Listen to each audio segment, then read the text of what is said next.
돈의 신에게 사랑받는 세 줄의 마법. 후지모토 사키코 지음. 돈에 쫓기던 삶이 펜과 노트만 있으면 달라질 수 있다고.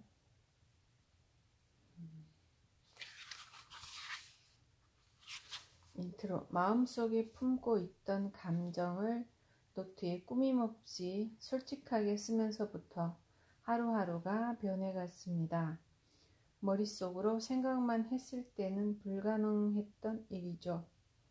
고민, 생각, 감정, 소원까지 노트에 솔직히 적은 후 더 이상 집착하지 않고 자연스러운 흐름에 맡긴 것만으로 정말 그 모든 것이 바뀌었습니다. 돈이 없어, 돈이 부족해, 돈만 있으면 뭐든 할 수 있을 텐데. 이 글을 읽고 있는 당신은 빚과 우울, 생활고에 시달리던 예전의 나와 어쩌면 비슷한 상황일지도 모릅니다. 그러나 행복해지는 건 의외로 아주 간단합니다. 지금보다 더 멋진 집에서 살고 싶어. 지금보다 더 반짝반짝 빛나는 사람이 되고 싶어. 지금보다 더 쉽게 돈을 벌고 싶어. 좋아하는 일만 하면서 살고 싶어. 멋진 사람과 사랑에 빠지고 싶어. 혹시 이러한 바람들을 갖고 있나요? 그렇다면 당신에게 돈의 신에게 사랑받는 세 줄 노트의 마법을 전부 알려드리겠습니다. 준비되셨나요? 들어가는 말 인트로.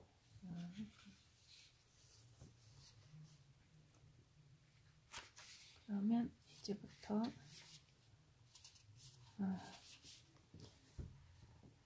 돈의 신에게 사랑받는 세 줄 노트의 마법이란 사랑하는 아이들과 마음껏 여유로운 시간을 즐기면서도 쉽게 척척 돈을 버는 행복한 미녀부자. 어떤가요? 이게 실제 상황이라면 정말 행복하지 않겠어요? 사실 이것이 내 인생의 설정입니다. 나는 몇 년 전까지만 해도 한 달 수입이 100만 원도 안 되는 싱글맘이었습니다. 그러나 쉽고 간단하게 행복하고 풍요로운 삶을 살기로 결심한 후 고작 2년 만에 100만 원이었던 한 달 수입이 1억 4천만 원까지 늘어났죠. 지금은 보물 같은 내 아이와 사랑하는 남자친구, 그리고 좋아하는 일에 둘러싸여 행복하고 여유로운 하루하루를 살아가고 있습니다. 이런 이상적인 삶을 실현한 나의 비결은 아주 간단합니다. 첫째, 관찰. 지금의 나를 직시한다. 둘째, 감정. 지금의 감정을 오롯이 느낀다. 셋째는 결정. 원하는 세계의 설정을 정한다. 이게 전부랍니다. 아주 간단하지 않나요? 나는 이 과정을 설정 변경이라고 부릅니다. 누구나 지금의 자신을 똑바로 마주하고 원하는 세계를 결정하기만 하면 돈의 신은 무조건 응원해 준답니다. 인터넷 쇼핑몰의 매출이 확 늘었어요. 세미나 정원을 채우려고 이리 뛰고 저리 뛰며 전전긍긍하는 일이 싹 사라졌어요. 오랫동안 고민만 하다가 드디어 회사를 그만두기로 결정했어요. 내가 올린 블로그에 글을 읽거나 세미나와 강연회를 참석하면서 직접 설정 변경을 해본 많은 분들이 이런 기쁜 소식을 전해줍니다. 계속해서 지금보다 더 풍요롭고 부유한 세계를 보고 싶다고 생각하나요? 나 역시 이런 바람으로 매일매일 내가 꿈꾸는 세계를 업데이트 해나가고 있습니다. 설정을 변경하기 위한 노트. 어떻게 하면 그렇게 쉽게 설정을 변경할 수 있나요? 많은 사람들에게 이런 질문을 받고서야 깨달았습니다. 나는 언제 어느 때나 늘 노트를 써왔다는 사실을요. 노트는 내가 감정과 마주하기 위해 사용하는 아이템입니다. 일기를 대신해 마음속의 감정을 숨김없이 쏟아낸 노트는 어느덧 20권이 훌쩍 넘었죠. 어느 날 문득 추억에 젖고 싶어서 예전에 쓴 노트를 뒤적여 보았습니다. 손발이 오그라들 만큼 유치하고 창피한 내용으로 가득하더군요. 하지만 이미 지나간 일인 만큼 냉정한 시선으로 바라볼 수 있었습니다. 아, 이때 내가 이런 생각을 했었구나. 이런 고정관념에 사로잡혀 있었구나. 노트를 보니 그 당시 내가 어떤 설정으로 스스로를 올가맨 채 살았는지, 어떤 세계에서 살아가기를 꿈꿨는지 기억이 새록새록 되살아나더군요.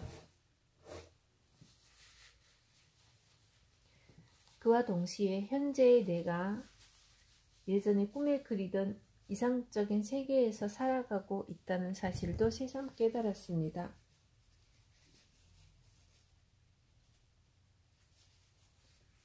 그러자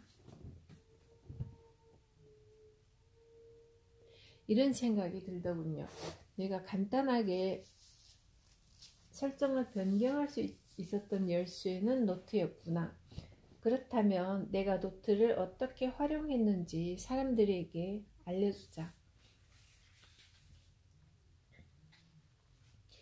이 책은 좀 더 많은 이들이 스스로 원하는 행복을 경험할 수 있도록 설정 변경의 강력한 힘과 노트의 마법을 전하고 싶다는 마음에서 탄생했습니다. 경험상 그저 무작정 쓰기만 해서는 변화를 가져오기가 어렵기 때문입니다. 행복과 돈을 부르는 노트 쓰기에는 기본 공식이 있습니다. 그 외에도 노트 쓰기에 도움이 됐으면 하는 마음으로 내용 중간중간에 내가 실제로 쓴 노트의 일부를 실어두었습니다. 돈의 신에게 사랑받기 위한 3대3 법칙. 1. 직시한다. 2. 느낀다. 3. 정한다. 앞에서도 이야기했듯 노트로 인생을 풍요롭고 부유하게 만드는 포인트는 다음과 같이 3줄에 자신의 모든 것을 집약하는 것입니다. 지금의 나와 지금의 내 감정을 있는 그대로 직시하고 진짜 내가 바라는 것이 무엇인지를 느끼고 원하는 세계를 스스로 정한다.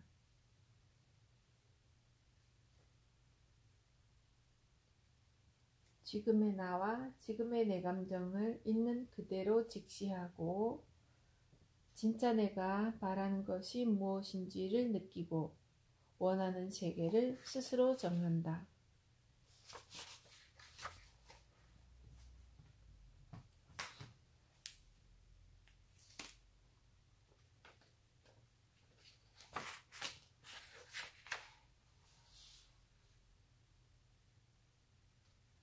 이 공식만 익히면 쉽게 상황을 바꿀 수 있습니다.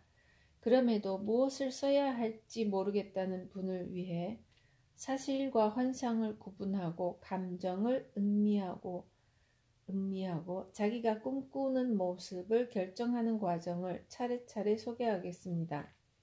1장에서는 당신이 원하는 수준의 돈과 풍요, 설정을 변경하고 난 다음 모든 것을 내맡기는 우주의 비밀에 관해 이야기합니다.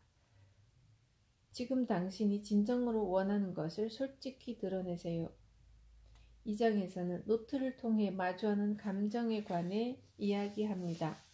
돈의 신에게 사랑받으려면 사실과 감정을 구분할 줄 알아야 합니다. 그런데 대부분의 사람은 사실과 감정을 동일시하는 경향이 있습니다. 나 역시 마찬가지였죠. 따라서 2장에서는 감정과 온전히 마주한 다음 스스로 만들어낸 자신의 현실에 철저히 절망하는 과정을 설명합니다.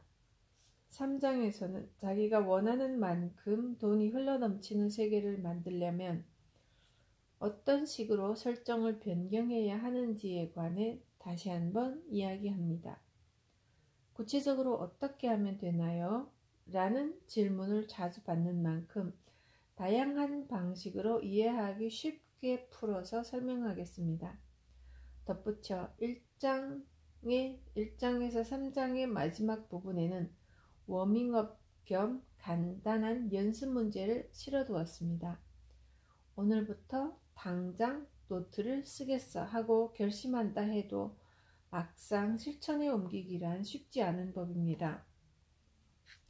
우선 연습 문제에 도전하면서 노트와 마주하는 연습을 해보세요. 4장에서는 3줄 노트 쓰는 법을 차례대로 설명합니다. 노트 쓰는 법이 왜 4장이야? 하며 의아해 하실지도 모르겠군요. 사실 여기에는 이유가 있습니다. 1장부터 2장, 3장에서 다루는 내용은 모두 설정 변경의 대전제이므로 완전히 이해한 후에 4장을 읽어야 합니다. 무작정 노트 쓰기부터 시작해봤자 아무것도 달라지지 않으니까요. 4장의 마지막에는 3줄 노트를 활용해 돈과 관련된 고민을 받아들이고 느끼고 결정해가는 과정을 이해하는 데 도움이 될 만한 5가지 실제 사례를 엄선해 담았습니다. 사례에 이어 직접 연습해 볼 수 있는 3줄 노트 양식을 실어 두었으니 꼭 한번 시도해 보세요. 설정 변경은 요령만 터득하면 식은 죽 먹기보다 더 쉬우니까요.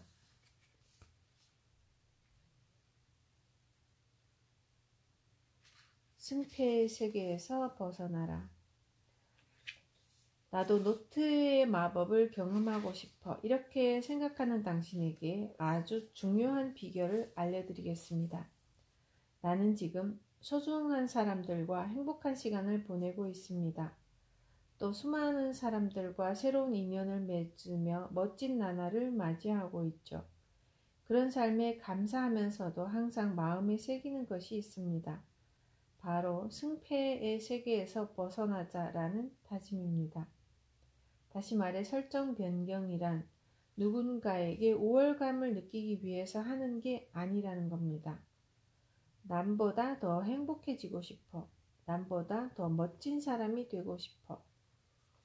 마음속에 이런 승패의 감정이 있는 한 영원히 만족할 수도 원하는 세계에 다다를 수도 없습니다. 우월감과 열등감은 동전의 양면과 같으니까요. 오늘 이겼다면 반드시 지는 날이 찾아오길 마련입니다. 늘 이기기란 불가능한 일이죠. 그렇다면 차라리 승패의 세계에서 벗어나는 게 어떨까요? 남과 비교하며 기쁨을 느끼기보다는 지금의 나를 즐기세요. 지금의 나는 무엇을 원하는지, 과연 내가 나의 세계에서 보고 싶은 풍경이 무엇인지, 남의 시선 따위 의식하지 말고 오로지 자신의 시선에만 집중하세요. 그것만으로도 순식간에 인생의 스테이지가 껑충 뛰어오릅니다. 부디 3줄 노트의 마법을 적극 활용해서 당신만의 특별하고 멋진 인생, 돈의 신에게 사랑받는 하루하루를 꼭 손에 넣으시길 바랍니다. 1장은 돈의 신에게 사랑받기 위한 기본 설정, 나와 돈과의 상관관계 바로잡기. 나는 언제나 미움받는다 라는 설정. 기억하세요. 자신의 설정이 무엇인지 깨닫는 것. 그것이야말로 돈의 신에게 사랑받는 비결입니다.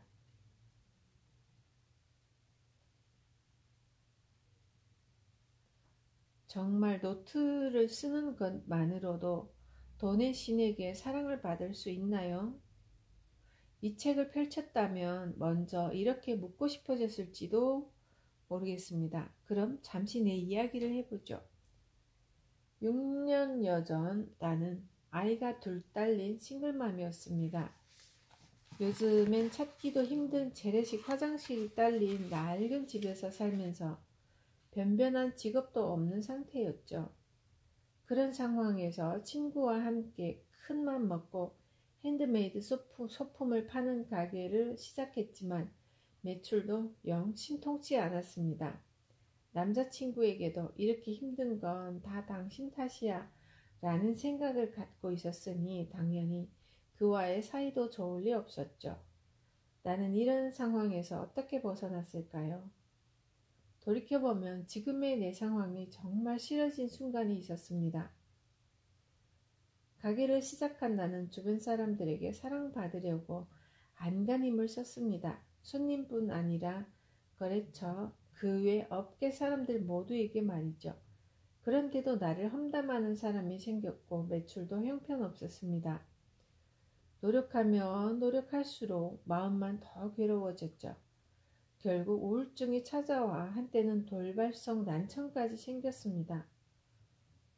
더구나 우울증은 마음 약한 사람이 걸리는 거라는 편견에 사로잡혀 우울증이 깊어질수록 자괴감이 들고 불안해졌습니다. 그때 나는 뭐랄까요?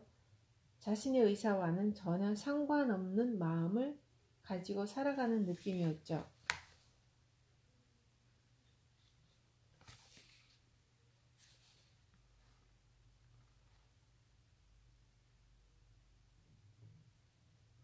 싱글맘이라는 처지를 받아들이지 못하던 시절, 감정을 파고들며 내가 가진 설정이 무엇이었는지 깨닫는 과정이 담긴 노트입니다. 남에게 불행해 보일까봐 싱글맘이라고 말하고 싶지 않다고 쓰여 있습니다. 그 당시 내 설정은 싱글맘은 불행하다였던 것이죠.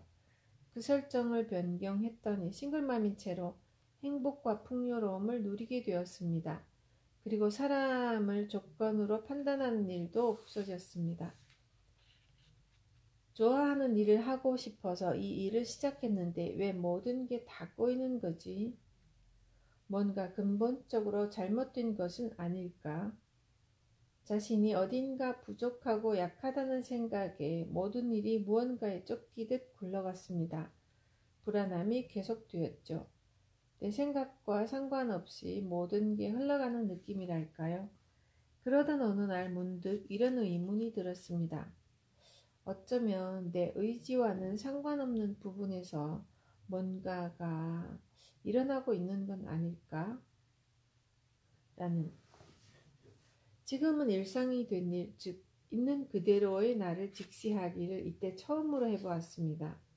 내가 느끼는 감정을 의심하면서 깊이 파고 들어가는 것이죠.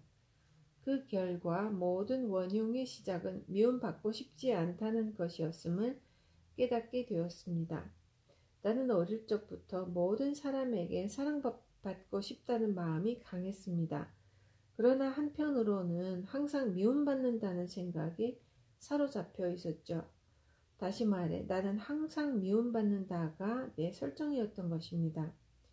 모두에게 사랑받고 싶다는 마음을 전제로 살아가는 하루하루는 정말 고통스러웠습니다.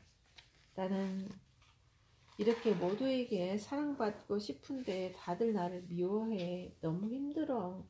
그렇게만 생각했습니다. 이런 설정을 갖고 있었으니 사람들에게 미움받는 게 당연한 일이었는데도 말이죠. 객관적으로 나를 바라보고 나서야 비로소 자신이 항상 미움받아서 좌절하는 나에게 푹 빠져 지냈음을 깨달았습니다. 그와 동시에 상황을 이렇게까지 악화시킨 건 나 자신이 아닐까 하는 생각이 들었죠. 그제서야 나는 자신이 만들어낸 말도 안 되는 설정에 사로잡힌 채 비극의 여주인공 행세를 했던 것이 다름 아닌 나 자신이었다는 사실을 깨달았습니다. 이 설정을 깨달은 후부터는 모든 것이 180도 달라졌습니다. 인간관계가 완전히 변했고 한 달 수입이 계속해서 엄청나게 늘어났죠. 이는 고작 2년 만에 일어난 일이었습니다. 우주가 현실로 만드는 것은 생각이 아니라 설정. 행복이 내가 아닌 누군가에게 달려있다고 설정한 사람은 다른 누구도 아닌 당신 자신입니다. 나는 언제나 미움받는다. 이 설정을 스스로 깨달았을 때 나는 뒤통수를 세게 맞은 듯 큰 충격을 받았습니다. 자신이 남에게 미움받는 상황을 만들어 왔을 줄은 꿈에도 생각지 못했으니까요. 비슷한 시기에 또 한 가지 깨달음을 얻었습니다. 남자친구가 추천해준 나폴레옹 힐의 놓치고 싶지 않은 나의 꿈, 나의 인생을 읽으면서였죠. 아무 선입견 없이 순순히 읽어 내려갔지만 도저히 받아들이기 힘든 부분이 있었습니다. 바로 생각은 현실이 된다는 내용이었습니다. 나는 사람들은 왜 나를 이렇게 미워할까 하고 생각한 적은 있지만 사람들에게 미움받고 싶어라고 생각한 적은 한 번도 없었습니다. 그러나 현실이 된 것은 나는 언제나 미움받는다라는 스스로가 만든 고정관념, 즉 설정이었죠. 이 깨달음은 내 인생의 큰 전환점이 되었습니다. 나는 수많은 노트 쓰기와 경험을 바탕으로 시행착오를 반복한 끝에 하나의 결론에 이르렀습니다. 생각을 바꿔도 설정을 바꾸지 않는 한 상황은 달라지지 않는다. 그렇다면 내가 원하는 감정이 생기도록 설정을 변경하면 된다.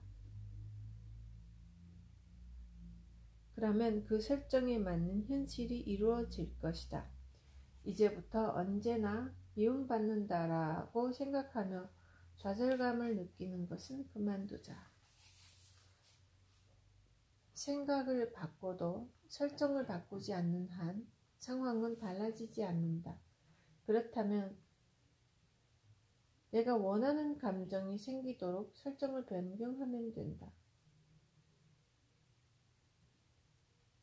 그러면 그 설정에 맞는 현실이 이루어질 것이다.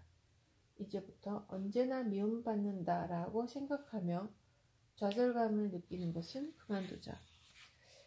이렇게 결정하고 나서 차츰 사람들이 나를 미워해도 어쩔 수 없다고 생각하게 되었습니다. 그러자 어이없을 만큼 상황이 달라지기 시작하더군요. 그때까지 나는 미움받고 싶지 않다는 생각 탓에 방문 판매에 딱 좋은 먹잇감이었습니다. 신문, 우유, 요구르트 등을 대량으로 구입한 게 한두 번이 아니었죠.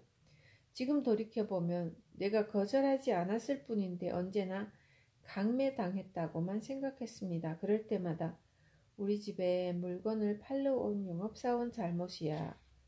방문 판매라는 형태 자체가 문제야 하며 씩씩거렸으니 적반하장이 따로 없었죠. 그런데 미움받아도 상관없다고 결정한 것만으로 방문 판매 사원의 발길이 뚝 끊겼습니다. 정확히 말하자면 전에는 조마조마해하며 가끔씩만 집에 사람이 없는 척을 했다면 결정한 다음부터는 전혀 초인종에 신경을 쓰지 않았더니 아예 방문 판매 사원이 찾아오지 않게 된 거죠. 그 밖에도 마음이 맞지 않아 만나고 싶지 않았던 아이, 친구, 엄마와 연락이 자연스럽게 끊기거나 오프라인 매장을 온라인 쇼핑몰로 바꾼 후에 매출이 오르는 등 이게 대체 무슨 일인가 싶을 만큼 순식간에 많은 일들이 술술 풀리기 시작했습니다. 나는 이런 일들을 계기로 확신했죠. 생각이 아니라 설정을 바꿔야 한다고. 더 이상 행복해지기 위해 상대에게 머리를 숙일 필요도, 상대의 기대에 부응할 필요도 없습니다. 그런 요구를 하는 상대라면 차라리 당신이 버리는 편이 낫습니다. 중요한 것은 당신이 어떻게 하고 싶은지, 당신이 꿈꾸는 세계가 어떤 모습인지입니다. 지금 자신이 있는 세계가 이 세상의 전부는 아닙니다. 지금 있는 세계는 당신이 결정해서 이루어진 세계입니다. 당신이 살고 있는 세계가 정말로 즐겁고 행복한지 항상 자기 자신에게 물어보세요. 이것이야말로 우주를 내 편으로 만드는 비결입니다.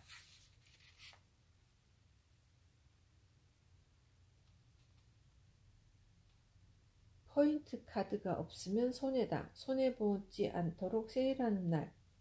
포인트가 2배로 적립되는 날에만 사자. 라는 내 설정을 깨닫고 아연 실색했을 때의 놀라움을 적은 노트입니다. 무의식이란 실제로 뇌가 내리는 명령입니다. 그러므로 자신의 설정이 무엇인지 깨닫는 것이 정말 중요하죠. 그리고 가난하고 불행하다면 지금의 그 상태를 의심하자라고도 적혀 있습니다. 절망할 때까지 나를 의심하고 또 의심했기에 이제는 당당하게 행복하다고 말할 수 있게 되었습니다.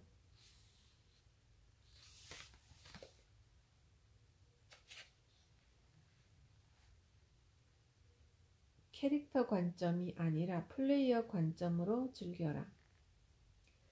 게임 하는 내내 괴롭다면 다른 게임을 하는 편이 훨씬 낫죠. 더 쉽고 재미있는 게임으로 바꾸면 시간을 즐겁게 보낼 수 있으니까요. 나는 머릿속으로 정리하는 데에 서툰 편입니다. 그래서 노트에 감정과 소원, 생각, 설정 등을 쓰기 시작했죠. 노트에 글을 써내려 가다 보면 머릿속이 차근차근 정리되는 느낌이 들었기에 노트 쓰기는 어느덧 내 일상이 되었습니다. 그런데 여기에는 운이 보다 빨리 변할 수 있는 포인트들이 있습니다. 나는 언제나 미움받는다는 설정 외에도 스스로 나를 올가매고 있는 설정이 또 있지 않을까 라는 생각이 든 후부터 내면의 감정 변화를 면밀히 살피기 시작했습니다. 감정 하나하나에 집중하고 내가 원하는 감정을 느낄 수 있도록 설정을 변경해왔죠. 그 결과 행복하고 풍요로운 지금의 내가 될 수 있었습니다. 이처럼 꾸준히 노트를 쓰기만 했는데도 스스로도 믿기 힘들 만큼 현실이 달라졌습니다. 게다가 이건 게임처럼 아주 간단하기까지 하죠. 실제로 나는 인생을 게임에 비유할 수 있다고 생각합니다. 우리 아들은 게임을 하면서 죽었다.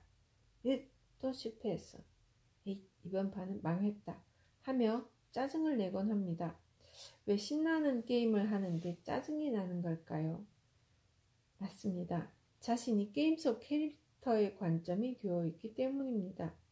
나는 그런 아들을 바라보며 그렇게 짜증이 나면 게임을 그만하면 되지 왜 계속하는 거야? 하고 의아해하곤 한답니다. 게임을 즐기는 주체는 캐릭터가 아니라 게임기를 손에 쥔 플레이어입니다. 게임 속 캐릭터에 몰입하거나 캐릭터와 자신을 동일시하면 짜증을 내면서도 그 게임을 계속하게 됩니다. 물론 게임의 묘미는 힘들게 깨는 것이라고 말한다면 개인의 취향이니 존중해줘야겠지만요. 인생도 마찬가지 아닐까요? 많은 사람이 인생이라는 자기만의 게임 속에 나라는 캐릭터에 완벽히 몰입한 채 살아갑니다. 자신을 괴롭히는 일이나 주변 사람 때문에 힘들어하고 상처를 받으면서 어려움을 극복해 나가죠. 쓰디 쓴 실패를 경험하기도 합니다. 그러나 아이러니하게도 우리는 힘들면 힘들수록 괴로우면 괴로울수록 달성했을 때 더 큰 만족을 느끼게 됩니다. 쉽게 이루어지는 일은 시시하다고 여기죠. 물론 관점은 캐릭터 관점입니다. 게임 속 캐릭터가 나는 왜 언제나 모험만 해야 해? 이제 모험 안 할래? 하고 선언하지 않는 이유는 다른 관점이 없기 때문입니다. 그 게임의 캐릭터인 자기 자신에게 아무런 의문도 품지 않은 상태인 것이죠. 인생의 주인공인 우리는 지금 눈앞에 놓인 상황이 마음에 들지 않으면 당장이라도 그만둘 수 있습니다. 그러려면 캐릭터 관점이 아닌 플레이어 관점을 가질 수 있어야 하죠. 내가 가난하고 고생스러운 싱글맘이라는 게임을 멈출 수 있었던 이유는 이 비밀을 깨달았기 때문입니다. 당신도 당신 인생 게임을 선택할 수 있습니다. 어떤 게임의 어떤 스테이지에서 살아갈지는 스스로 결정할 수 있습니다. 물론 악당은 하나도 없고 같은 편만 있어서 아이템만 실컷 먹으며 스테이지를 깨는 설정도 얼마든지 가능하죠. 당신의 인생을 어떤 게임으로 만들지는 당신이 어떤 설정을 하는가에 달려 있습니다.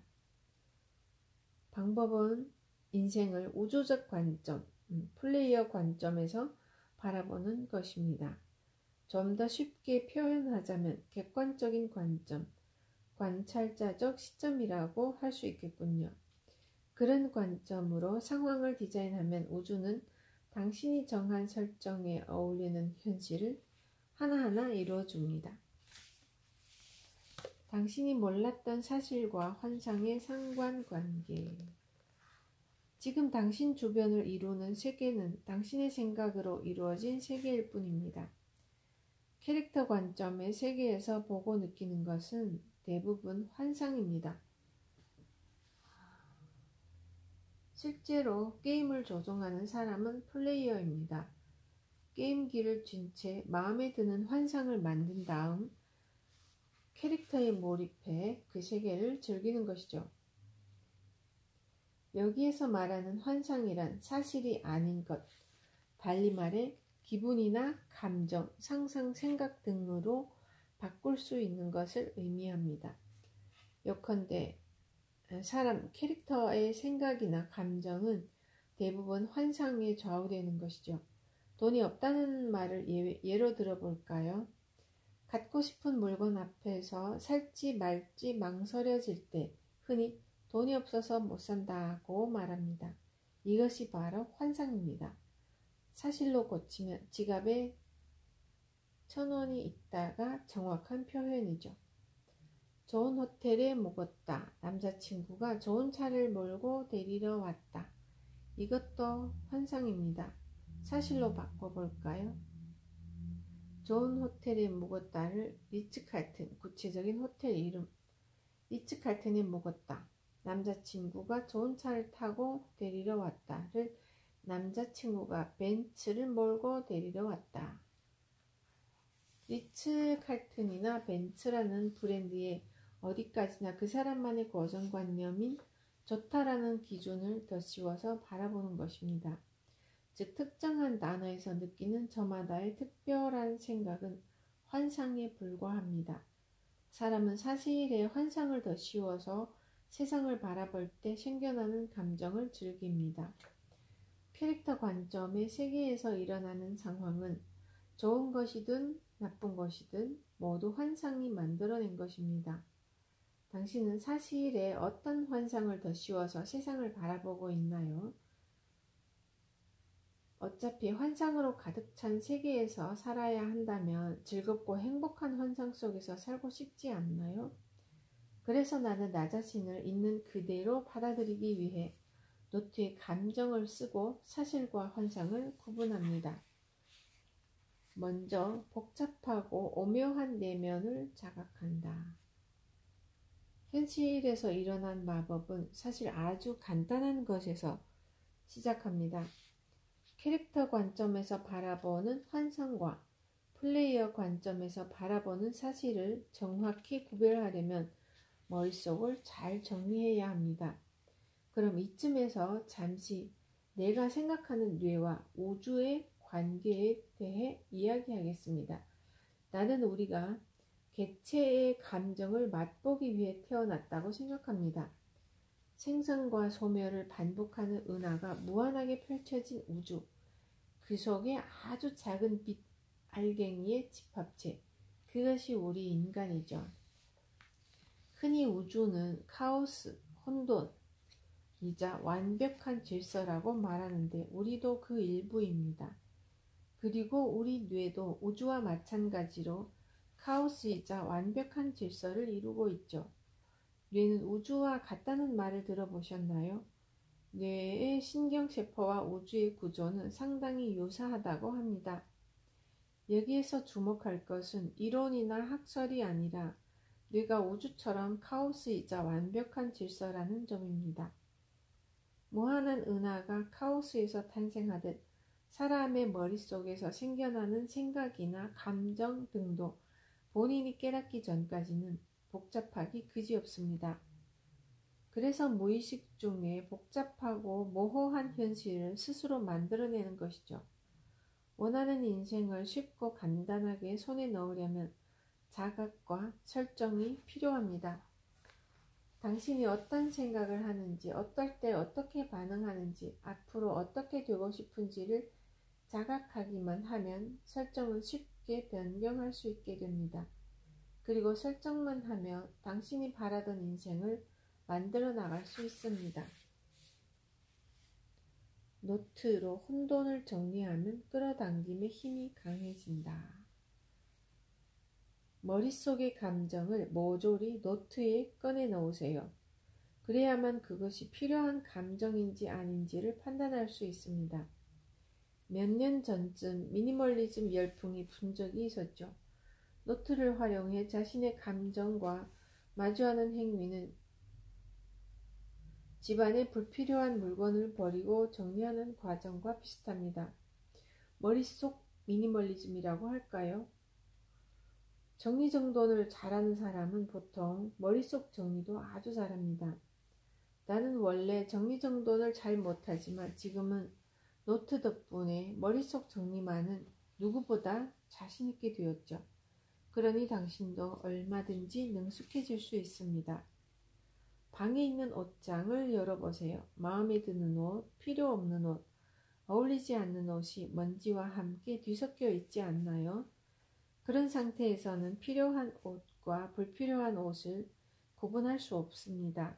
옷장을 정리하려면 일단 옷을 전부 옷장 밖으로 꺼내야 합니다. 소중하게 간직하고 싶은 옷과 가방, 지금 당장 버려도 불편하지 않을 만한 옷과 가방을 구분해야 하니까요. 머릿속 정리도 옷장 정리와 마찬가지입니다. 일단 감정을 모조리 노트에 끄집어내야만 필요한 감정인지 아닌지를 판단할 수 있죠.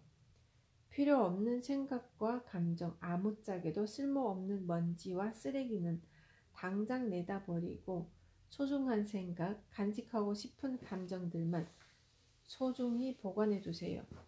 머릿속을 정리하고 나면 자기 인생을 플레이어 관점에서 바라보기가 아주 쉬워집니다. 게다가 우주의 힘을 끌어당기는 능력도 높아지죠. 다르게 표현하자면 직감력이 높아집니다. 직감력.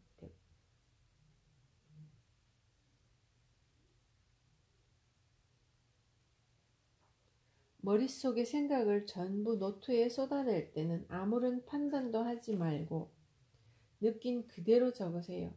두서도 맥락도 없이 마구 갈겨 써도 괜찮습니다. 그런 과정이 머릿속 생각을 정리하는 결과로 이어지니까요. 노트를 꾸준히 쓰다 보면 자신이 어떤 식으로 생각하는지 패턴을 알게 됩니다. 남겨두고 싶은 핵심적인 부분과 그만두고 싶은 습관을 구별할 수 있게 되는 것이죠. 그에 더해 자기가 바라는 이상적인 자신의 모습을 어렴풋이나마 머릿속에 그릴 수 있게 됩니다. 여성성은 여러 요소를 통합하는 능력이 뛰어나 창의적 발상을 쉽게 떠올립니다. 상식이나 규칙에 얽매이지 않고 멋있다, 즐겁겠다, 재밌겠다라는 긍정적인 영감에 이끌려 새로운 가치를 만들어내기 때문이죠. 머릿속을 정리하면 상상력을 최대한으로 끌어올릴 수 있습니다. 행동력이 남성성의 강점이라면 창의력은 여성성이 가진 특별한 보물입니다. 소중히 갈고 닦아 나가세요. 이 여성성의 힘이 끌어당김이나 마법을 현실로 만들어줄 테니까요. 소원이 이루어지는 경로. 끌어당김, 기적, 마법. 언뜻 비현실적인 것처럼 느껴지지만 이것은 모두 행복을 달리 표현한 말들입니다. 사실 현실에서의 마법은 아주 평범해 보입니다. 노력의 결실로 여겨질 만큼이나 말이죠. 마법은 뭔가 놀라운 것이라는 설정 탓에 막상 내 주변에 마법 같은 일이 일어나도 알아차리지 못하는 사람이 많습니다.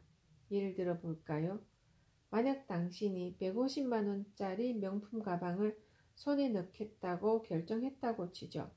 그러면 가장 현실적인 방법은 일당 10만 원짜리 아르바이트를 15일 동안 한다입니다.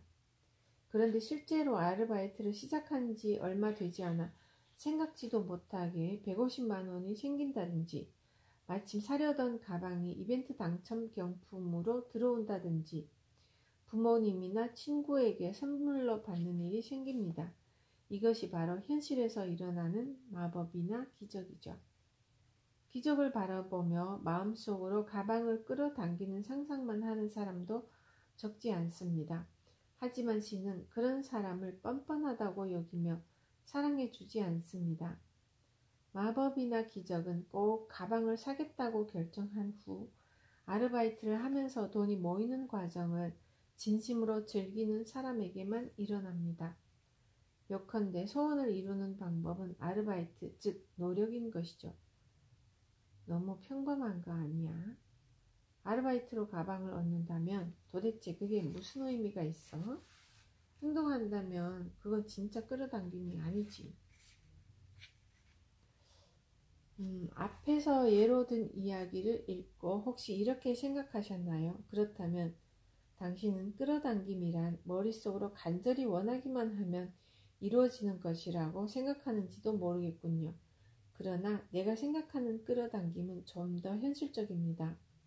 나는 무언가를 결정하면 뭐가 됐든 당장 시도해 볼 만한 아이디어가 번뜩 떠오르게 마련이라고 생각합니다.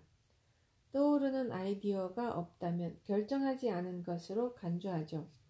가방 이야기를 예로 들자면 가방을 손에 넣겠다고 결정한 사람은 아르바이트라는 아이디어를 실행에 옮겼습니다. 사람에 따라서는 애인이나 남편, 부모님에게 사달라고 조를지도 모릅니다. 일단 매장에 찾아가 무작정 바라보는 사람도 있겠죠. 그렇게 에너지를 쏟으면 어떤 경로를 통해서든 반드시 가방을 끌어당길 수 있습니다. 직접 돈을 벌어서 살 수도 있겠고 공짜로 얻을 수도 있겠죠. 어쨌든 진심으로 가방을 끌어당기겠다고 결정한 사람은 무엇이 되었든 일단 행동을 시작합니다.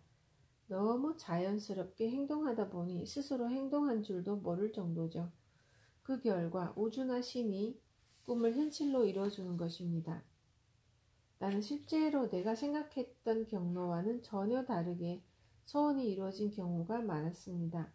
그래서 먼저 행동한 건 나지만 소원을 이루어준 것은 우주 신이라고 여기며 감사해야 하죠. 우리는 우주의 일부라는 사실을 잊지 마세요. 여러분이 직접 행동하여 소원이 이루어졌다고 해도 위대한 근원이 도와준 덕분임이 분명합니다. 물론 행동했기 때문에 소원이 이루어졌다든지 신이 소원을 들어줬다는 걸 엄밀히 구별할 필요가 없을지도 모르죠.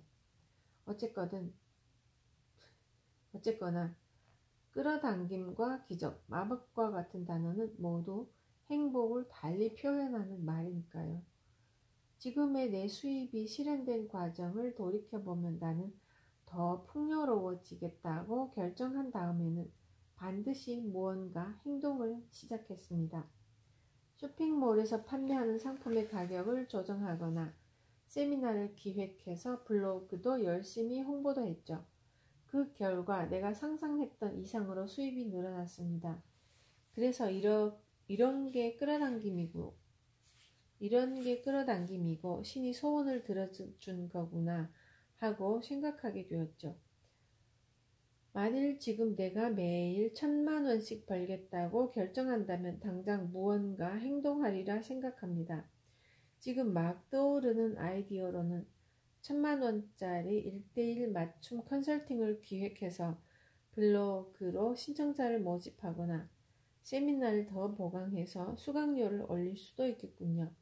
이렇게 행동을 시작하면 내가 떠올렸던 아이디어 외에도 인쇄로 1,000만 원이 들어올지도 모르고 길에서 그에게 든 가방을 주어 주인에게 찾아준 사례금으로 1,000만 원을 받을지도 모르죠. 그 밖에도 다양한 방법이 있겠지만 결정한 후에 소원이 이루어지는 경로는 신에게 맡겨두는 것입니다.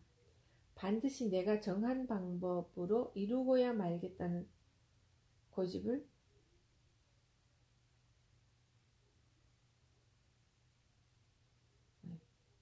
반드시 내가 정한 방법으로 이루고야 말겠다고 고집하지 않는 것이죠. 이런 유명한 이야기가 있습니다. 물에 빠진 사람이 괜찮아, 신에게 살려달라고 기도했으니까 분명 배가 와서 나를 구해줄 거야 하며 구조를 기다렸습니다. 하지만 배는 오지 않았고 결국 목숨을 잃고 말았죠. 저 세상에 간 그는 신에게 그렇게 간절히 기도했는데 왜 저를 살려주지 않았나요? 하며 따져 물었습니다. 그러자 신은 이렇게 말했습니다. 나는 몇 번이고 너를 구해주려고 나무 조각이나 타이어를 보내주었다. 그런데 내가 그것을 그냥 흘려보내지 않았더냐. 그 사람은 소원이 이루어지는 경로를 배로 못 박았기 때문에 물에 빠져 죽고 말았습니다. 신이 내려준 나무 조각이나 타이어는 무시했죠. 아니, 애초에 눈에 들어오지도 않았을 겁니다. 오로지 배를 찾는 데만 혈안이 되어 있었을 테니까요.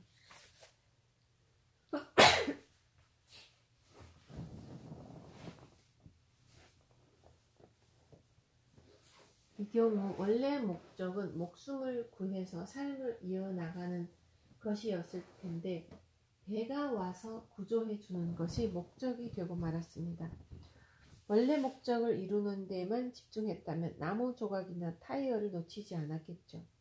내가 말하고자 하는 끌어당김이 무엇인지 전해졌나요? 그건 간절히 기도만 하는 방법보다 훨씬 확실하고 빠르게 소원이 이루어지는 마법입니다. 눈앞의 득실에 얽매이면 기회가 날아간다. 기적은 마법만을 기다리며 아무것도 하지 않는 뻔뻔한 사람에게는 절대 일어나지 않습니다. 행동 없이 결과만 얻고 싶은 사람의 마음속에는 나는 아무것도 하지 않고 라는 전제가 깔려 있는지도 모릅니다. 다시 말해 마음속 어딘가에 결과가 확실하지 않은 한 노력하고 싶지 않다, 손해보고 싶지 않다는 생각이 자리 잡고 있는 것입니다. 그래서 가만히 노력하지 않고 어떻게든 기적이나 마법만으로 이득을 보고 싶어하는 것이죠. 그런데 과연 그런 득실이 정말 중요한 걸까요? 가방을 갖고 싶은 사람에게 아르바이트가 손해나 노력일까요? 아니, 그렇지 않습니다. 분명 가슴 설레고 만족스러운 시간일 겁니다. 아르바이트를 하면 가방을 살 수 있다는 믿음이 생기니까요. 게다가 기적이나 마법이 일어나지 않는다 해도 아르바이트한 시간은 손해나 단순한 노력이 아닙니다. 인생 경험이 쌓이는 데다 돈이 모이면 확실히 가방을 살 수 있으니까요. 기적이나 마법이 일어나든 일어나지 않든 풍요로움만 있을 뿐입니다. 손해보고 싶지 않다, 노력하고 싶지 않다 라고 생각하는 뻔뻔한 사람에게는 아무리 시간이 흘러도 기적이나 마법이 일어나지 않습니다. 아무리 가방을 끌어당기겠어 하며 열심히 이미지를 떠올려도 애초에 행동하면 손해, 노력하면 손해, 안 좋은 경험은 손해라는 설정을 갖고 살아가므로 머릿속에 있는 손해가 현실화됩니다. 그러면 점점 더 역시 끌어당김 같은 건 없었어. 소원을 빌다니 괜히 시간 낭비만 했군. 가방을 끌어당기는 이미지를 떠올리다니 바보 같은 짓을 했어. 손해야 손해라는 설정만 더욱 단단해질 뿐입니다. 내 노력 없이 일하지 않고 누군가의 도움으로 이렇게 수단을 한정 지으면 모처럼 찾아온 기회를 놓치고 맙니다. 결과적으로 우주신이 당신의 소원을 이루어 주는데 과연 그 소원이 이루어지는 경로에 집착할 필요가 있을까요? 결정했다면 당신이 먼저 에너지를 쏟고 행동하세요. 다만 앞에서도 이야기했듯 수단이나 결과는 신에게 맡겨두세요. 다시 한번 강조하지만 눈앞의 득실에 얽매이면 소원을 이룰 기회는 저 멀리 날아가고 맙니다.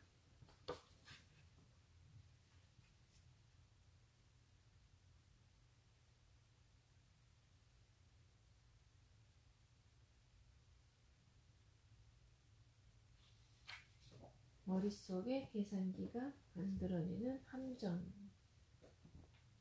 돈의 신에게 사랑받고 싶다면 지금 가진 돈과 물건을 즐거운 마음으로 최대한 사용하세요. 행동하면 손해야, 노력하면 손해야 이렇게 생각하는 사람들은 돈도 득실로만 계산하는 경우가 많습니다. 순식간에 머릿속으로 비용 대비 효과를 저울질하는 사람, 이득이라면 덮어놓고 좋아하는 사람은 최소한의 투자로 최대의 이익을 얻는 데만 관심이 쏠려 있습니다. 요컨대 풍요로움과 부유함의 기준이 가성비인 것이죠. 적은 투자로 많이 살 수 있으면 최고, 적은 정성으로 많이 받을 수 있으면 최고, 적은 노력만 들여도 사랑해주는 사람이 최고. 노력이나 정성, 돈을 들였다가 손해볼까봐 늘 불안해합니다. 항상 머릿속으로는 내가 투자한 것보다 많이 받을 수 있을까 하며 계산기를 두들기죠. 대가 없이 주는 것은 무조건 손해라고만 생각합니다. 또 남에게 무언가를 받으려 하지 않는 사람은 좋은 사람, 배려 깊은 사람이라는 이미지가 있습니다만 나는 그런 사람이야말로 인색하고 욕심 많은 가난뱅이라고 생각합니다. 얘가 주면 나도 줄게. 내가 이만큼 줬으니까 너도 그만큼 돌려줘. 이만큼 받았으니 나도 받은 만큼 돌려줘야지. 언제나 이런 식으로 머릿속에 기록하고 계산하죠. 이런 설정이 있는 한 받으면 받을수록 손해입니다. 불안, 유한한 것이므로 어딘가에서 이득을 보면 반드시 어딘가에서 손해보기 마련이라고 굳게 믿기 때문이죠. 언젠가 되돌아온다는 조건이 없는 한 흔쾌히 돈을 쓰지 못하는 사람들은 자기가 그렇다 보니 남이 무언가를 주더라도 편하게 받지도 못합니다. 그래서 풍요로워질 찬스가 다가와도 붙잡지 못하죠. 자기만 부유해지는 것은 물론 상대만 부유해지는 것도 인정하지 못합니다. 그러다 보니 언제나 이도저도 아닌 어중간한 현실이 이루어지고 말죠. 정말 안타까운 일 아닌가요? 돈을 득실로만 따지면 손해인지 이득인지 계산하느라 눈앞에 있는 풍요를 깨닫지 못합니다. 순환해서 자기에게 돌아온 풍요를 받아들이지 못하고 어이없이 놓치고 말죠. 이것이 돈을 득실로만 따질 때 빠지는 함정입니다. 우주신은 어떤 행동, 어떤 경험에서든 풍요로움과 부유함을 느끼는 이에게 더 큰 풍요를 주고 손해보지 않으려는 사람에겐 더 큰 손실을 줍니다. 어떤 경험이든 재산으로 여기며 인생을 즐기는 사람에게만 마법이나 기적이 일어나고 돈의 신이 다가옵니다. 만일 당신이 지금 돈이 필요하거나 더 많이 갖고 싶거나 돈 문제로 고민하고 있다면 돈을 득실로만 따지는 설정이 있는지도 모릅니다. 지금 당장 노트를 펼치고 당신이 가진 손해와 이득에 대한 감정을 적어보세요. 돈이란 무엇이라고 생각하나요? 불안이든 불만이든 상관없습니다. 당신이 느끼는 대로 솔직히 적어보세요. 세 줄의 마법. 영리한 사람은 남이 성공할 수 있도록 돕는다. 자신의 도움이 상대에게 이익이 되고 결국 자신에게도 이익으로 돌아오리라는 사실을 은연중에 알고 있기 때문이다. 어리석은 사람은 득실을 계산하고 영리한 사람은 손해를 기꺼이 받아들인다. 라고 적혀 있습니다. 어리석은 사람은 눈앞의 이익에 집착하고 탐욕스럽게 굽니다. 하지만 돈의 신에게 사랑받는 사람은 자기가 쓴 돈과 에너지가 부와 행복한 추억을 늘려준다고 생각합니다. 그래서 풍요로움과 부유함은 빼앗기는 것도 줄어드는 것도 아닌 점점 늘어나는 것이라고 생각하죠. 돈이나 숫자로 환산할 수 없는 것.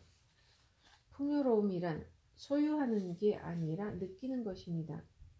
돈도 돈으로 산 물건도 사용할 때의 감각이 쌓여 부유함을 낳습니다.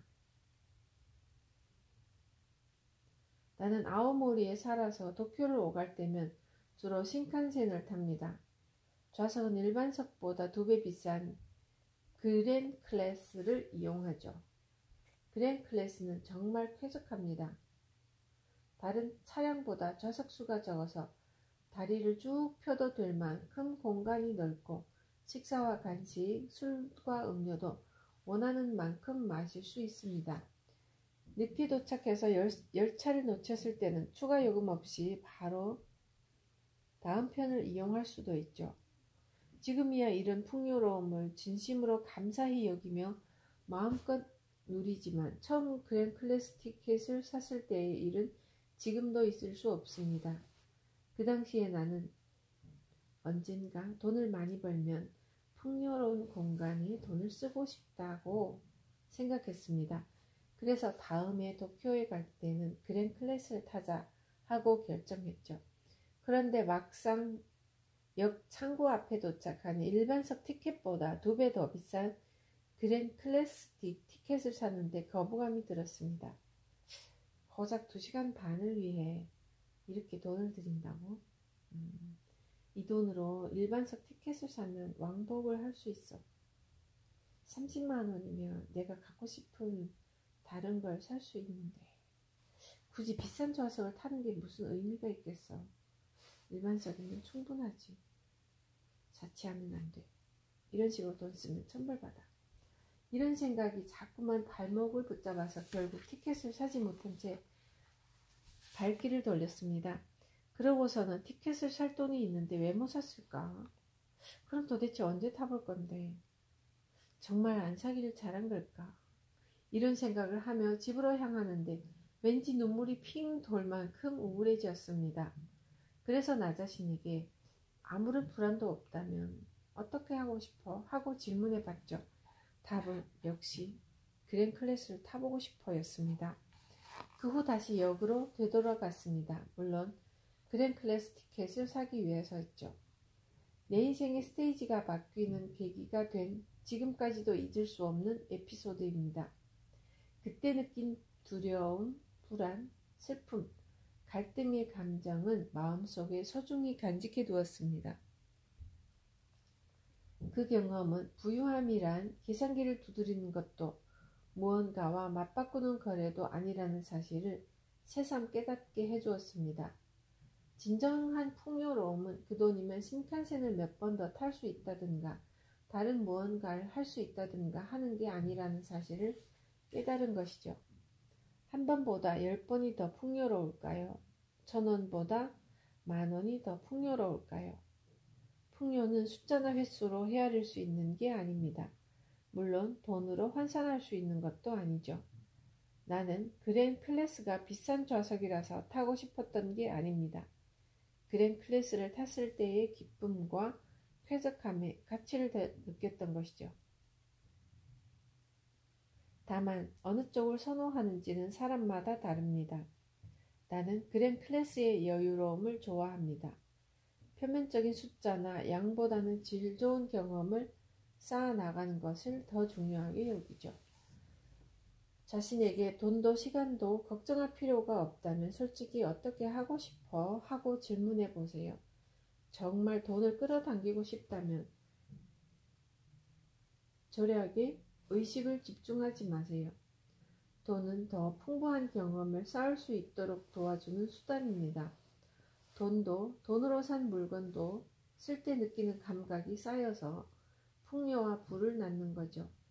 결국 자기가 진정 행복하고 풍요롭다고 느낀다면 어떤 선택을 하든 상관없다는 의미입니다. 경험에 쓰는 돈과 시간을 아끼지 말자고 다짐한 노트입니다. 멋진 곳에 가고 근사한 경험을 하는데 더 많은 돈과 시간을 쓰면 나는 그때마다 성장할 것이다 라고 쓰여 있습니다. 삶의 질을 높이라고 말하면 불안이나 공포를 느끼거나 나중에 후회할까봐 걱정돼서 이렇게 마음먹는 사람이 많습니다. 하지만 그런 사람은 돈이 생겨도 무서워서 쓰지 못합니다. 그러나 돈을 쓰지 않는 한 영원히 돌아오지 않습니다. 돈이 없어지는 게 싫다는 건 돈을 쓰고 싶지 않다는 설정입니다. 조금이라도 절약하자라는 건 가난하게 살고 싶다는 설정입니다. 돈을 쓰더라도 이런 설정을 갖고 있으니 돈은 필요 없어 라는 소원이 이루어지는 것이죠. 버린 돈이란 존재하지 않는다. 돈을 썼을 때 생기는 모든 감정을 제대로 음미하세요. 그것만 해도 인생은 풍요로워집니다. 옷가게 직원이 추천해준 옷이 예뻐 보여서 샀는데 막상 집에 와서 입어보니 별로더라고요. 돈을 버렸구나 싶었죠. 이런 이야기 한 번쯤은 들어보지 않으셨나요? 생각했던 것과 달라. 쓸모없어. 후회해. 돈값을 못하잖아. 돈 버렸어. 이런 식으로 생각하는 사람은 절대로 돈의 신에게 사랑받지 못합니다. 풍요는 숫자나 돈으로 환산할 수 없습니다. 따라서 헛된 버린 돈이라는 사고방식 자체가 불가능하죠. 돈을 쓰고 나서 정말로 후회된다면 나는 왜 후회하는 걸까? 무엇을 후회하는 걸까? 정확히 어떤 부분이 후회되는 거지? 하고 자신의 술렁이는 감정을 깊이 파고들어 봐야 합니다. 그러면 나는 여기에 이만큼의 돈을 들이기는 아깝다고 생각하는구나. 나는 이런 선입견을 품고 있었구나. 등 자신이 돈에 대해 어떤 설정을 가졌는지 보이기 시작합니다. 자신의 감정을 깊이 들여다본 후에도 여전히 돈이 아깝고 돈을 쓰는 게 괴롭게 느껴진다면 아직 스테이지를 변경할 준비가 안 된 것인지도 모릅니다. 또는 금액이 아니라 서비스의 질이나 매장 직원의 태도가 불만이었는지도 모르죠. 이런 식으로 자신의 감정과 똑바로 마주하지 않은 채 그저 헛돈 썼네, 이 돈은 버린 셈 치자 하고 돈 탓으로 돌리며 없었던 일로 친다면 스스로 버린 돈을 만들어내고 있는 것이 지나지 않습니다. 후회라는 감정이 생겼을 때 그 감정과 똑바로 마주하고 받아들인 사람에게 그 돈은 경험의 대가입니다. 따라서 풍요만이 존재하죠. 세상에는 헛돈도 버린 돈도 존재하지 않습니다.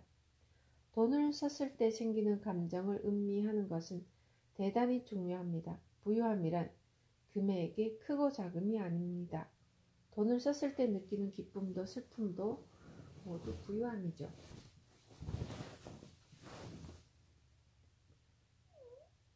또한 큰 돈을 많이 써보면 써볼수록 적은 돈을 썼을 때도 풍요를 느낄 수 있게 됩니다. 풍요에 대한 감도가 높아지기 때문이죠.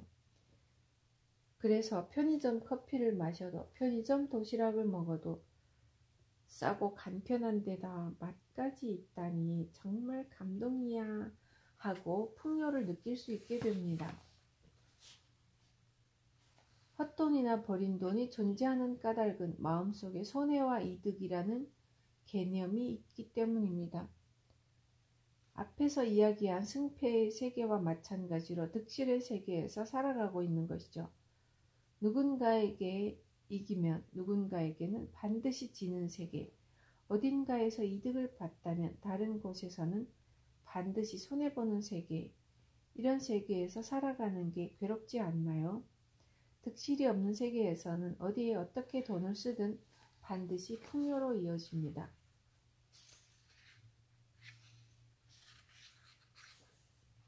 나와 돈의 관계부터 바로잡기. 풍요로움이란 금액의 크고 작음이 아닙니다. 돈을 썼을 때 느끼는 기쁨도 슬픔도 모두 풍요로움입니다. 우리는 세금을 내거나 비싼 물건을 살 때 돈을 빼앗겼다는 색안경을 끼기 쉽습니다. 하지만 돈은 빼앗기는 것도 빼앗는 것도 아닙니다. 순환하는 거죠. 기분이 좋아지는 일에 기꺼이 돈을 순환시키고 그와 맞바꾼 풍요로움을 감사한 마음으로 누려야 합니다. 돈을 이런 식으로 바라보는 사람 곁에는 돈이 원활하고 풍성하게 순환합니다. 예를 들어 당신이 손해보지 않도록 인터넷에서 최저가를 샅샅이 뒤진 후에 가장 저렴한 곳에서 가전제품을 샀다고 가정해보죠. 그때 포인트 없이 정가에 샀더라도 충분히 만족할 만큼 아무런 타협도 없이 그 제품을 선택했을까요? 다시 말해 그 물건을 사면서 돈을 써서 정말 행복해 돈아 정말 고마워 하는 생각이 절로 들 만큼 풍요로움과 행복을 느꼈을까요?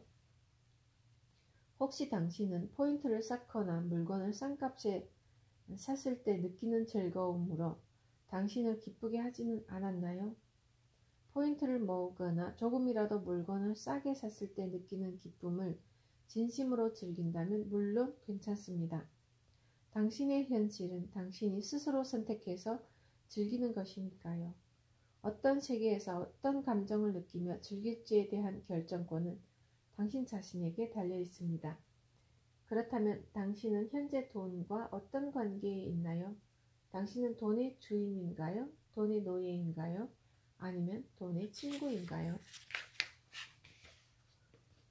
돈의 주인은 돈으로 타인을 굴복시키거나 조종하는 사람입니다.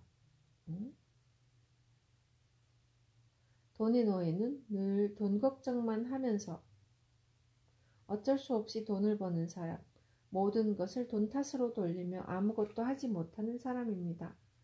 그리고 돈의 친구는 돈과 즐겁게 관계를 맺을 수 있는 사람, 인생의 파트너라고 생각하는 사람이죠. 돈의 주인이거나 돈의 노예인 사람은 승패의 세계에서 살아갑니다. 계속해서 돈 위에 서서 군림하려 들고 돈이 가져다 주는 가치보다는 돈 자체에만 관심을 갖습니다. 그러나 이런 세계에서 살아가는 한 영원히 행복을 얻을 수 없습니다. 반면 돈이 친구인 사람은 풍요만이 존재하는 대등한 세계에서 살아갑니다. 그리고 이런 풍요가 순환하는 대등한 세계를 실현하려면 돈을 득실로 따지지 말아야 합니다. 돈은 당신의 인생을 풍성하게 해주는 파트너입니다. 돈에 휘둘리지도 휘두르지도 않으며 대등한 파트너로서 풍요로운 관계를 맺어가세요. 그러면 우주는 당신에게 충분한 돈을 안겨줍니다. 돈의 신은 늘 당신을 지켜보고 있으니까요. 책을 읽고 마음에 남는 구절을 노트에 옮겨 적습니다. 부, 권력, 쾌락, 승리, 원조, 책임, 사회주의, 동정심. 둘 다 같은 것인데 왜 구분하는 걸까? 하며 혼자 열심히 토론한 노트입니다. 노트는 누구에게도 방해받지 않고 마음껏 혼자서 토론할 수 있는 공간입니다.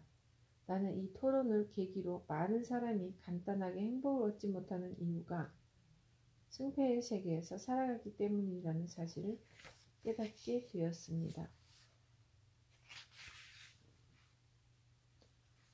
부자는 어떤 상황에서든 자기 자신에게 가장 먼저 투자합니다. 저금을 최우선으로 생각하는 부자도 있지만 허리띠를 바싹 졸라내는 저금과는 차원이 다릅니다. 그러나 가난한 사람은 언제나 자신을 뒤로 제쳐두죠. 이제부터 당신이 돈에 대해 어떤 설정을 갖고 있는지 알아봅시다. 연상게임을 하듯 나에게 돈이란 질문에서 시작해서 이미지를 확정해보세요. 돈과 자유를 한데 묶어 생각하는 사람들은 아주 많습니다. 하지만 자유는 돈에 좌우되는 게 아닙니다. 돈이 있다고 자유로워지는 것도 돈을 많이 번다고 자유를 잃는 것도 아니죠. 우선은 돈과 자유를 따로 분리해서 생각하는 것부터 시작해보세요. 감사합니다.